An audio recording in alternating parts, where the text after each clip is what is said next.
wrap your hands around the left shin and then switch.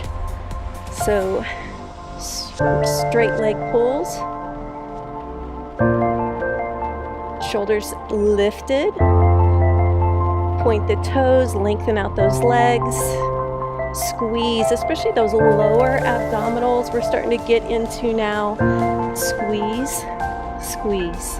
And again, at your own pace. Really important to keep our core strong.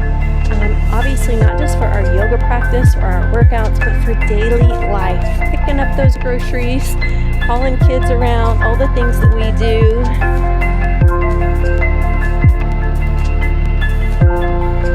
And 10-second break. Now I want you to place your hands underneath your hips. We're going to do some leg drops and we'll add the optional reverse crunch.